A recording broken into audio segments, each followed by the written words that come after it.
and get some sleep. Black Wall Street Legacy Fest started Thursday, but y'all been planning this thing. Y'all been working. Y'all been sweating. Been going crazy. President speaks.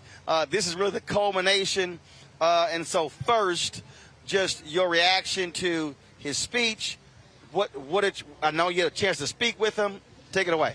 Yeah, well, first of all, I am just honored that the president came to Tulsa. This is the first time a sitting president has stepped foot in Greenwood, in this community. Of course, you know Donald Trump came last year, but I think it was very important. He didn't come here. He didn't come here. We wouldn't let him come here. We wouldn't let him come here. We shut it down. He tried. He tried. He tried, y'all. We covered up everything. We covered up our monument. We had signs and told him he wasn't welcome here. Y'all said orange not allowed. Not today. Not today. So we were honored that the president came. My father and I, Reverend Joey Crutcher, we were able to welcome him when he came in. Of course, the first thing he said, he expressed his condolences for the loss of my brother. And he and my dad share a lot of commonalities. They both lost their wife. They both lost a son to cancer around the same age. And they both have the same first name. And so what President Biden did was encourage my dad.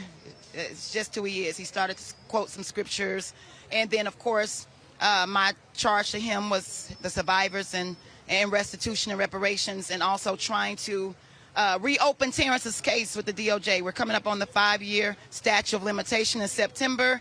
And so, I was just trying to get something done. I didn't want to waste the moment without trying to push some of the things that we've been working so hard for in this community.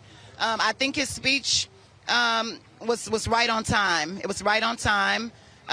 He called out some of the things. He called out white supremacy, which we needed to hear. This city needed to hear.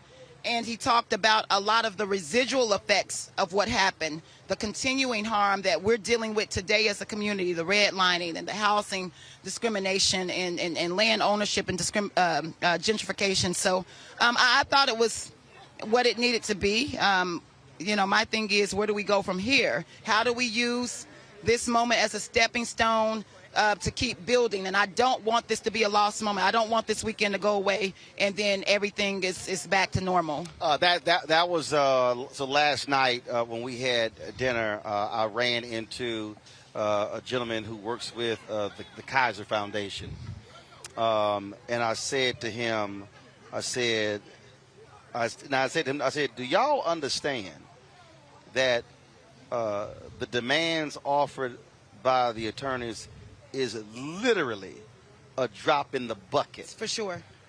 To what y'all could actually do in Tulsa. He said, well, what do you mean? I said, what's the largest annual event in Tulsa? And I've yet to actually get an answer. I said, I want to know. What's the largest annual event that brings people from outside the city? I said, if y'all had any sense, y'all would realize that if y'all partnered with the Black Wall Street Legacy Fest, and you took Thursday through Sunday. That's right.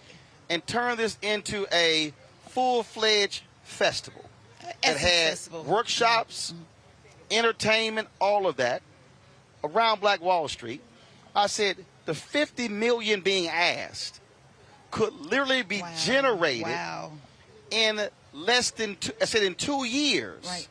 I said you could create something that brought 10 to 100,000 black people to Tulsa every year. I said, but y'all are being short-sighted on 50. On 50, that's right. And it's just not about that. And then he said, well, I would love to get you together with my boss. I said, set the meeting up. I tell your boss the same thing. Good.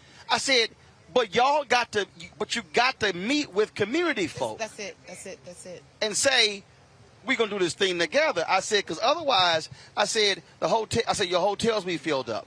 Your restaurants be making money. There were white folks in New Orleans who shut down in the first few years of Essence. Wow. Then when 300,000 hit the city, then 350, then 400 and 450. Mm-hmm. Now, they shut down other times of the year, but they're going to be open during Essence because they understand. And I'm like, that's what it is. That's what it is. And so, I mean, I appreciate you raising that point, because a lot of times a prophet isn't wanted in its own backyard, and you know, it's not what you say, it's what you keep saying. And when they hear it from other people, that really helps. And so I'm just so thankful for everybody that's come to Black Wall Street, the Congressional Black Caucus, our civil rights leaders, our black media, to really help us amplify this story and to echo our voice. I mean, that's what it's all about. And we're getting ready to debrief right now.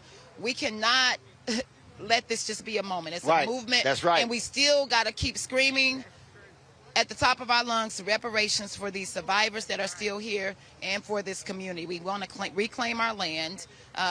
We want to control our own history.